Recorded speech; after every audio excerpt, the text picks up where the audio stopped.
लेकिन बड़े दुर्भाग्य की बात है, सबसे ज्यादा लीलाएं कामवन क्षेत्र में हुई, सबसे ज्यादा लीलाएं। और आपको सुनकर बड़ी पीड़ा होगी, 80% लीलाओं के स्थल लुप्त हो चुके हैं। कैसे हो गए? जहां जहां हमारे प्राचीन तीर्थ हैं, वहां षड्यंत्र पूर्वक म्लेच्छ बस गए। इतने मुसलमान हैं उस क्षेत्र में कि जहां जहां महाराज गया धाम है, गया कुंड है, गदाधर भगवान है, वहां मजार बनी, वहां मजार बनी, वहां मस्जिद बनी, सब जगह मजार बना दी। कुंडों को पाट दिया, तीर्थों को पाट दिया, वहां मजार बन गए, कब्रिस्तान हो गया। बड़ी दुखद बात है महाराज जी। साधुओं के बहुत स्थान थे, नहीं रह गए, हिंदू छोड़ छोड़ के भाग रहे हैं, उनकी संख्या बहुत बढ़ रही है। हमारी गौशाला के चारों ओर मेव हैं। यहाँ की क्या हालत देख रहे हैं आप? पूरे क्षेत्र में, पूरा वही क्षेत्र है, सब तीर्थ घिरे हुए हैं और हिंदू असंगठित है। स्वामी जी, हिंदुओं की सबसे बड़ी कमजोरी, हिंदुओं की सबसे बड़ी कमजोरी है, इनमें शत्रुबोध बिल्कुल नहीं है। शत्रुबोध समझते हैं? नहीं समझते। आप समझ लो कि अमुक व्यक्ति हमारा कभी भला करेगा नहीं, ये हमारा दुश्मन है, मरते मर जाए पर हमारा बुरा ही चाहेगा, बुरा ही करेगा। तो आप उससे सावधान रहोगे कि नहीं रहोगे? कि उसके घर में भोजन करोगे, कि उसको चूमोगे, चाटोगे, क्या करोगे उसका? जब आपको पक्का पता चल गया कि किसी भी कीमत पर ये हमारा भला करने वाला नहीं, तो आप सावधान हो जाओगे। पर इतने तीर्थ, इतने मठ मंदिर, इतनी मूर्तियां नष्ट की, इतने गोवंश का संहार किया, फिर भी हम उनको अपना मित्र बनाए बैठे हैं। हमारे में शत्रुबोध होता तो देश की स्वतंत्रता के बाद ये थोथी धर्मनिरपेक्षता का दंभ हम नहीं भरते।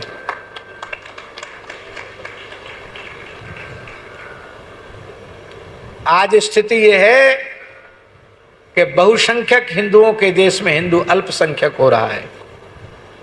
हिंदुओं के बच्चे ब्याह ही नहीं करना चाहते हैं।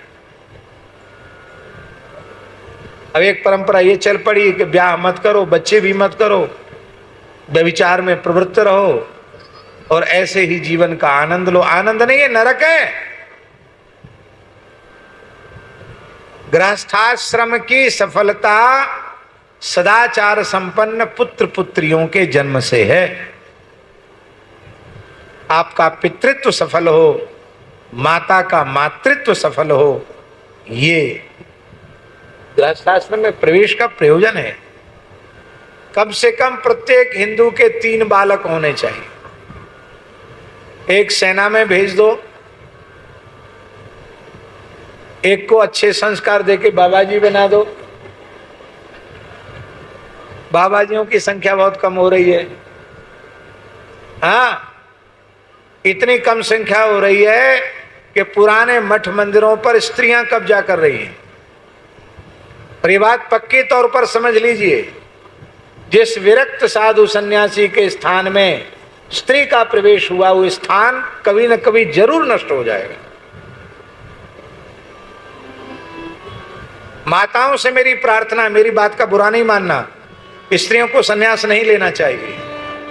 उन्हें अपने माता पिता के निकट रहकर उनकी सेवा करनी चाहिए।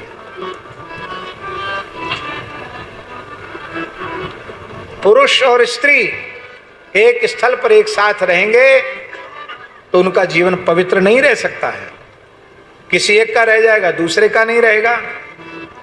इसलिए माताओं को अपने परिवार में रहकर भजन करना चाहिए और विरक्तों को, सन्यासियों को, महात्माओं को जो पुरानी वैराग्य की, साधुता की रेख टेक है, उसी रेख टेक में रहना चाहिए, उसी में जीना चाहिए, उसी में लाभ। संत श्री मलुकदास जी की एक साखी, विरक्तों के लिए अमृत संजीवनी के समान। नारी घोटी अमल की, अमली सब संसार, कोई एक साधु ऐसा ना मिला, जो संग उतरा हो पार। स्त्री का संग करके कोई साधु भव सागर से पार उतर गया हो, सिद्ध संत मलुकदास जी कहते हमने इतिहास में नहीं देखा। गृहस्थ और साधु में अंतर क्या है? गृहस्थ स्त्री संग करता है, साधु स्त्री संग का त्याग करता है, वर्जन करता है, इतना ही तो अंतर है। ये भी अंतर मिट जाए तो किस बात की साधुता है?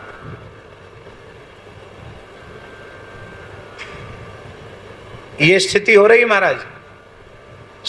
अब महात्माओं का दोष नहीं है, उत्तराधिकारी नहीं मिल रहे हैं, तब जो आए जो सेवा करेगा उसको मिलेगा।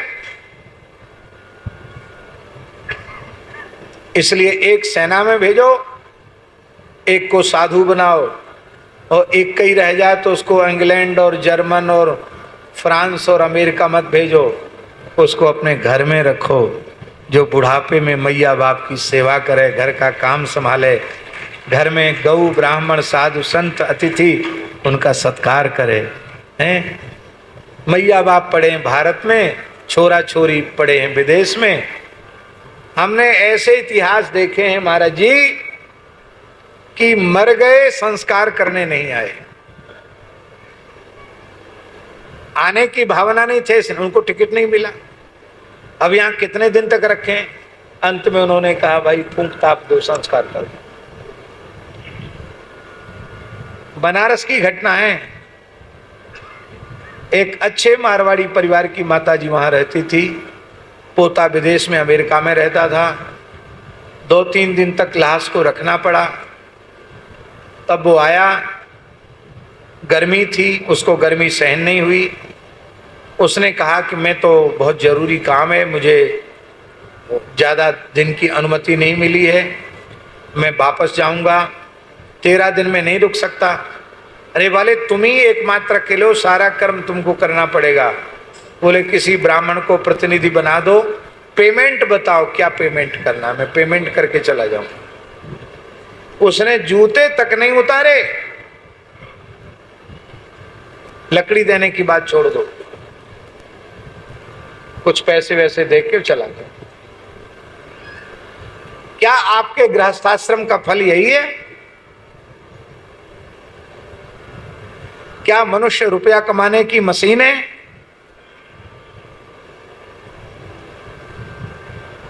इसलिए गृहस्थाश्रम का भी एक सुख होता, उस सुख को लीजिए, माता पिता की सेवा करो।